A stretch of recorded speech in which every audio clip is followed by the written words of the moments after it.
Bismillahir Rahmanir Rahim. Alhamdulillah. Alhamdulillahi wa kafa wa salamun ala ibadihi alladhina istafa amma ba'd. Just a brief conclusion from yesterday. We've been discussing the issue of moonsighting, and we looked at the issue of unity. That usually this excuse is given for one side or one party or one group not cooperating with the other, or not willing to sit down and discuss, or even saying that just come with us for the sake of unity. Let's just all follow Saudi Arabia for the sake of unity. So we looked at this, and the inevitable conclusion was that this is not a valid argument. And there are scores of examples in front of us that are totally contrary to this. We also looked at the issue of following your local masjid, which is not a judicial authority. And one of the last things I mentioned yesterday was that do not use the name of our mashayikh for your own agenda. And just like we should not use our mashayikh for our gain, for our agenda, etc., in the same way, scholars should also appreciate that some things are within our remit and some things are beyond our remit. And I'll give you a very good example today from the practice of our beloved Prophet sallallahu alaihi wasallam. That once he was going somewhere in the vicinity of Medina Munawwara. مررت مع رسول الله صلى الله عليه وسلم على رؤوس النخل فقال ما يصنع هؤلاء فقالوا يلقحونه يجعلون الذكر في الأنثى فيلقح أو كما قال عليه الصلاة والسلام. A Sahabi, he says that I was going with Rasulullah sallallahu alaihi wasallam in an area where there were many date palms, and Sahaba were busy with their date palms. So Prophet sallallahu alaihi wasallam asked that, what are these people doing? What are they doing? So he was told that they are, the proper term in English is to fecundate. Okay? What that means is, it's to fertilize, artificially, to artificially pollinate date palms. Normally pollination is done by honeybees. Okay? But this was a process which was manual, done by hand. So he was informed, this hadith is in Muslim, and there is also a narration in Bukhari as well with different wording.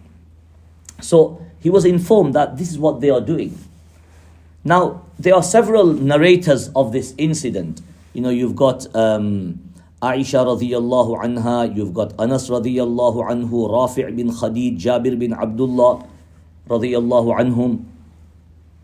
And what you've got to appreciate is sometimes when a Sahabi narrates something, he will narrate from his or her perspective what they deem to be essential, important.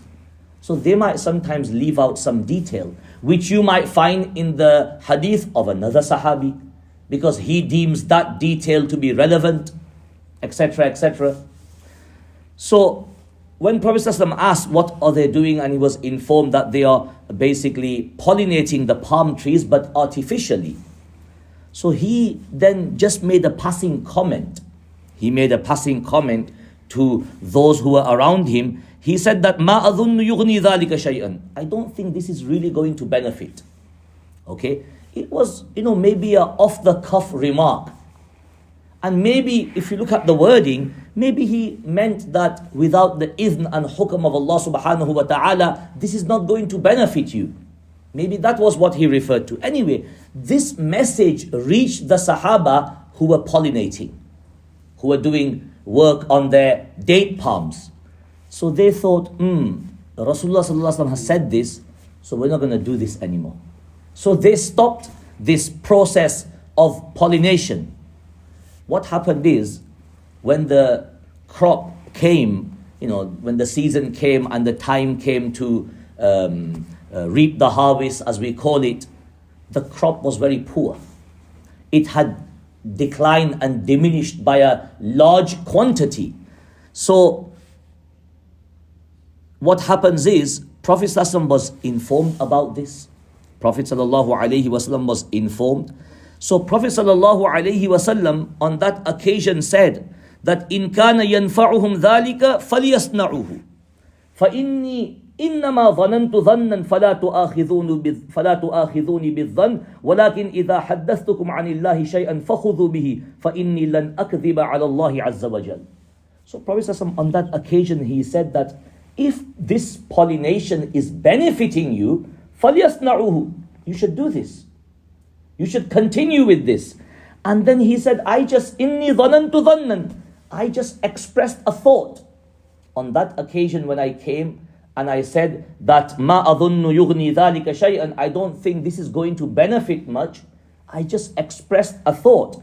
And then Prophet ﷺ, it's like he told the Sahaba a principle that if I tell you something which is about deen, anillah, which is about your religion, about your deen, about your sharia, then you hold onto that. فَخُذُوا بِهِ.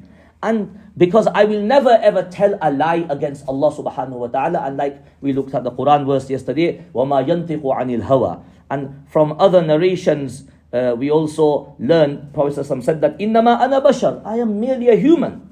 إِذَا أَمَرْتُكُمْ بِشَيْءٍ مِّن دِينِكُمْ فَخُذُوا بِهِ وَإِذَا أَمَرْتُكُمْ بِشَيْءٍ مِّن رَأْيِي فَإِنَّمَا أَنَا بَشَرٌ. If I tell you something about your deed, then you take that from me. And if I tell you something from my own personal opinion, min ra'i, like on this occasion, Prophet ﷺ merely expressed a thought. This was not wahi, this was not revelation. He merely expressed a thought. So Rasulullah ﷺ said that if I express a thought, فَإِنَّمَا أَنَا بَشَرٌ, I am a human. I can also, with regards to expressing thoughts, I can also make an error, basically. So from this you see very clearly that Rasulullah sallallahu alaihi wasallam is expressing his remit to the Sahaba. That my remit is umuruddin, is sharia, is what Allah subhanahu wa ta'ala has commanded me to do. When it comes to your worldly affairs, also in some narrations you have the wording that anta a'lamu bi umuri dunyakum, that you have better knowledge of your worldly affairs. Rasulullah sallallahu alaihi wasallam on this occasion, when the crop decreased, he said that you know about your worldly affairs better. So from this we learn very clearly that a person needs to appreciate their remit. Sometimes we go and ask scholars so many different questions which has got nothing to do with the sharia, which has got nothing to do with deen, sharia. So we need to also be selective. That is this scholar going to be able to answer my question? We've got to also be selective. The scholar also needs to be honest as well and say, look, this is beyond my capacity. I don't know anything about this.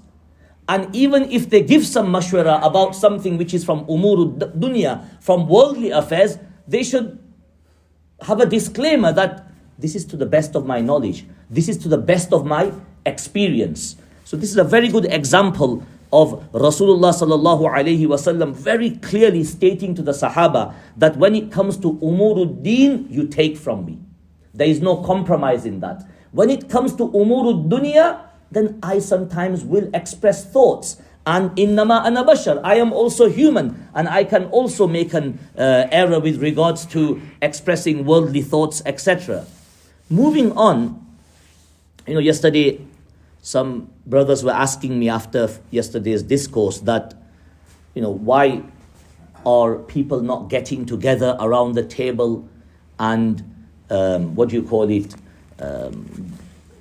trying to come to some unanimous conclusion. So just on that point, I just want to explain to you that there is something called CMC or CMSC. You might have seen this, a familiar sight in some masajid. Now you can get it on WhatsApp as well. Okay?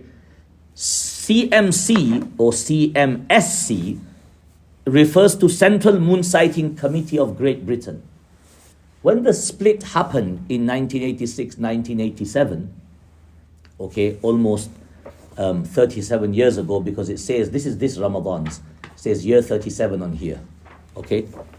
So this was formed, Central Moonsighting Committee of Great Britain, which follows obviously the Qura calendar and follows obviously the follows Saudi Arabia.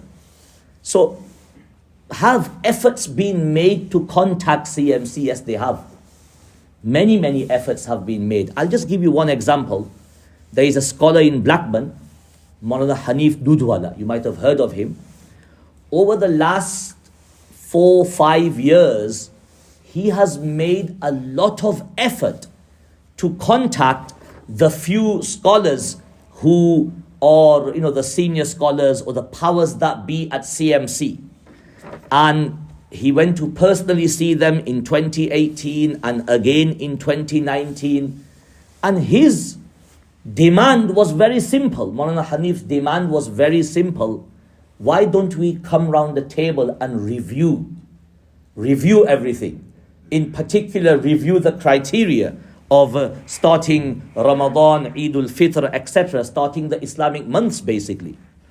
And he's tried many times. The irony is, when he set out on this noble mission, I did not want to be a party pooper, but I told him, Maulana kuch nahi hone wala. Because we've experienced this for the last 15-20 years. We actually told him, nothing's going to happen, nothing's going to change. And we were right. But nevertheless, Maulana had husnul dhan. He plowed on. He had 1 or 2 meetings with them. When they saw probably how sincere he is and he really wants to achieve something, they knew that we're not going to entertain this person anymore. And that's what happened, that they stopped answering his calls. They would ignore him or they would make excuses. This person's not here, that person's gone abroad. Then we had the best excuse in the world, COVID. COVID ke niche sab kuch humne dafna diya. So excuse after excuse. So since 2017-18, Maulana Hanif Sahib has been trying 4-5 years now.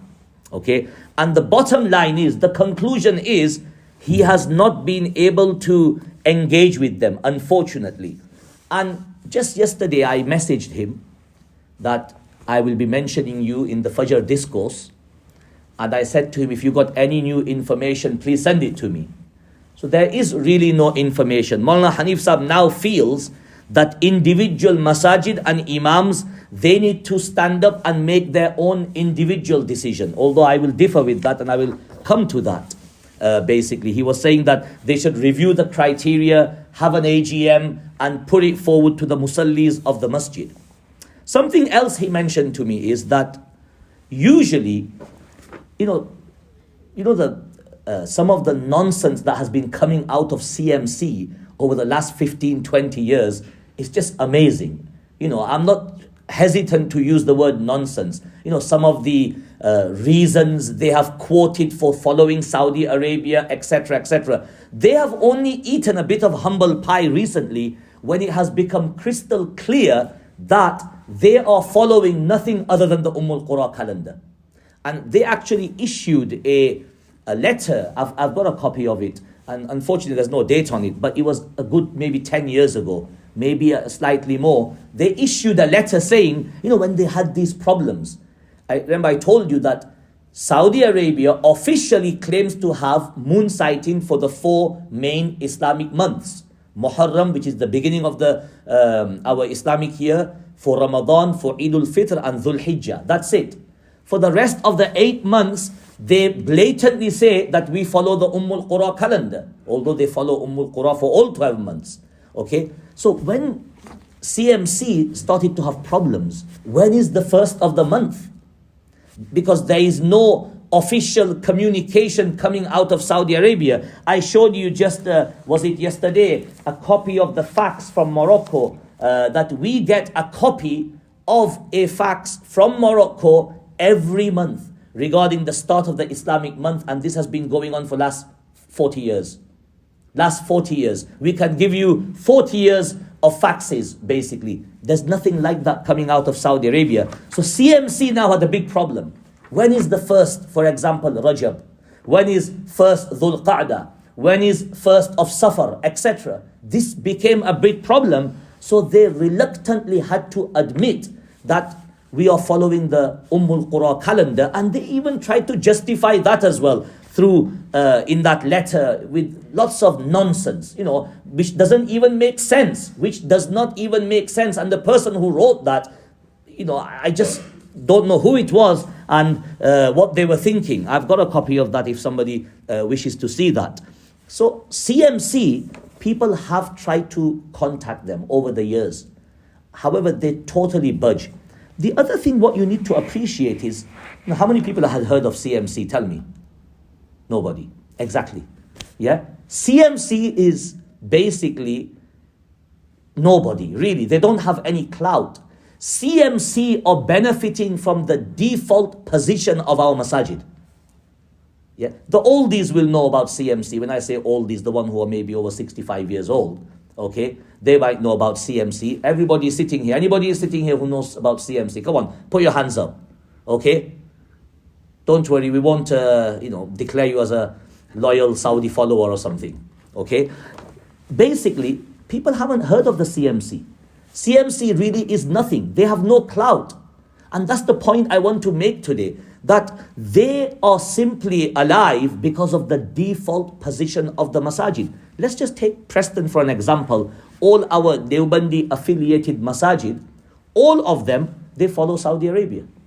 Okay? They follow Saudi Arabia. If you ask the committee guys, more than half of them won't even know what CMC is. They won't. So my point is, having dialogue with the CMC is useless. There is no real benefit because this, they don't have any clout. They don't have for example, masjid membership where they can call 2 committee members from each masjid and say that let's sit down and review the criteria. They don't have that authority or clout. And the same goes with organizations like MCB. Come on, you must have heard of MCB, Muslim Council of Britain in London. They have no clout as well. Yeah, MCB have no clout, and they have made so many blunders in the past that really I don't think they can even sort this issue out. Then locally we have our own what in Blackburn? What do we have?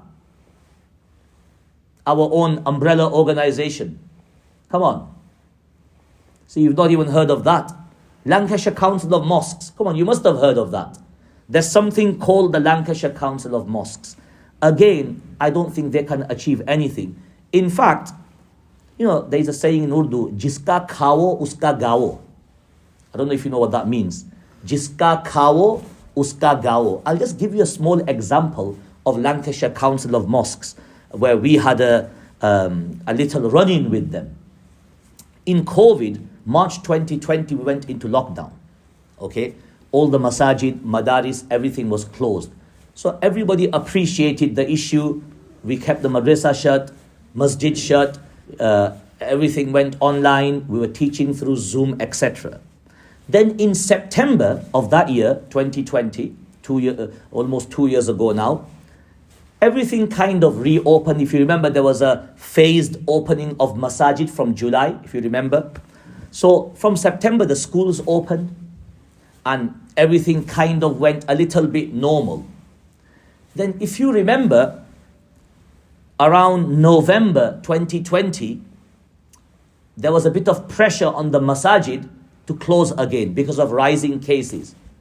There was no official demand from the government, okay, and the schools were open, okay, and there was also pressure from the local council, etc., on madrasas to close as well. That closed. So schools were allowed to remain open, everything normal, okay. However, they were telling madrasas to close because COVID comes from madrasa, okay. So what happened is, mashallah, some people were just looking for excuse, any excuse, by ban karo. So nice, sit at home on your sofa, cup of tea, in your t-shirt, teaching online. Kya maza. We did not entertain that.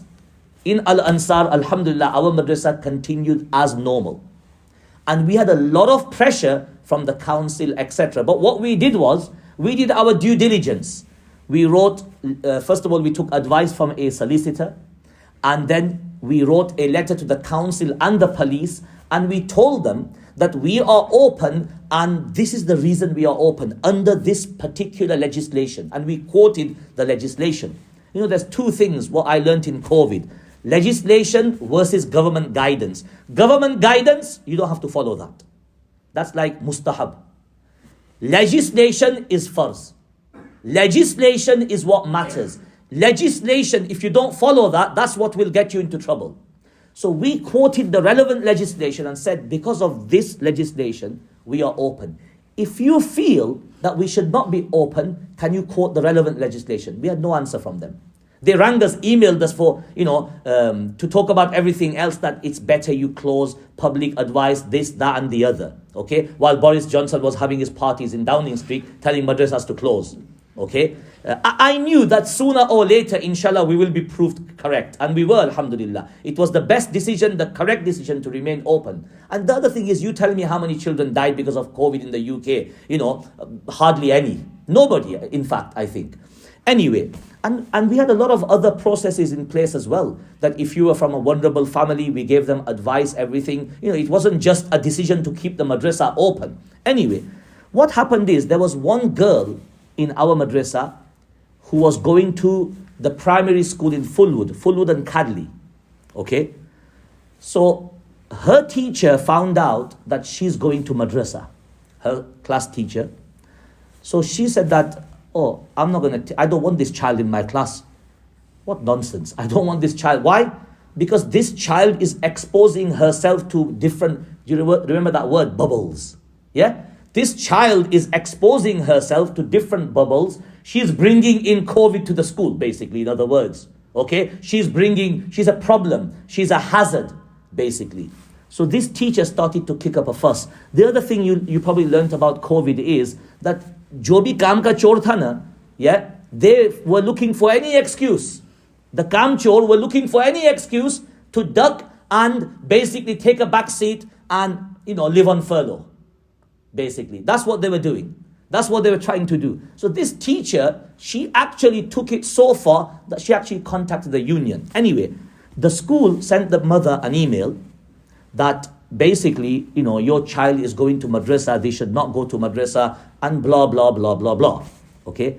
However, that parent was also a key worker. She was actually a teacher in another school. So she forwarded that email to us. So I took the email, wrote a 2-page letter to the school, that you've got other kids coming in your school, they've got siblings going to other schools, they all mix at home, there's so many mixing of bubbles there, that doesn't come to your mind, and a child going to madrasa is a problem for you. Wrote a really firm letter. Anyway, it all died down for 2 weeks. And after 2 weeks, the class teacher, yeah? So again, she raised the same issue. Again, email came from head teacher. Head teachers, the head teacher, she was basically, Bailu, basically. The head teacher should have told the teacher, look, this is not against the law, this is not wrong, you just need to get on with the job. And if you feel that she is a potential hazard, make sure there is super social distancing between you two in the classroom. Wear some extra PPE if you need to. But anyway, the head teacher sends an email again to the parent. Again, it comes to us. This time, we wrote a stronger email and we actually threatened them with legal action. Anyway, this letter ended up in Lancashire County Council. And in Lancashire County Council, you've got education department, a lot of Muslims working there. So obviously, some Mr. Smith must have told some Mr. Patel, okay, look, do something about this. So this Mr. Patel, what he does is, he rings Lancashire Council of Mosques, and Lancashire Council of Mosques rings us, and guess what they tell us? Why don't you just tell this child to stay at home for 2-3 weeks and do lessons over Zoom? Yallah. Come on. Well, I got so angry with Lancashire Council of Mosques. So angry. How can they represent us? How can Lancashire Council of Mosques represent the Muslim community when they dance to the tune of county council, etc. And that's why I said, jiska khawo uska gao. Also, LCM's advice for masajid throughout COVID has always been shut down, shut down, shut down. Why? Because they were taking funding from an organization called Faith Associates. Faith Associates, a Muslim organization, they were getting their funding from the government. And they gave a chunk of that to LCM. So LCM were basically towing the line of Faith Associates, who were towing the line of the government. Can you see? This is how the government works. When you get a government grant, there's always strings attached. You've got to be impartial. Grant bhi lewano, dadagiri bhi karwani. Yeah, but our lot can't do that. Once we've taken the grant, we have that the submissive nature inside us, that colonial mentality. Colonialism has disappeared, but the mental colonialism is still there, where we have to say, yes sir, 3 bags full, sir. So coming back to the point, MCB, LCM, wallahi, they can't represent us. I've taken up too much time today. There's other things I wanted to discuss, but inshallah we will discuss them tomorrow, especially about the criteria. Let me just finish on the criteria 2 minutes. That, people have also been asking, if it's not Saudi Arabia, what's the criteria? The criteria is very simple, that you do local sighting. Up to many years ago, people used to say, we can't sight the moon in the UK. We can't sight, but you can. For some months of the year, you can sight the moon. Obviously, the conditions have to be good.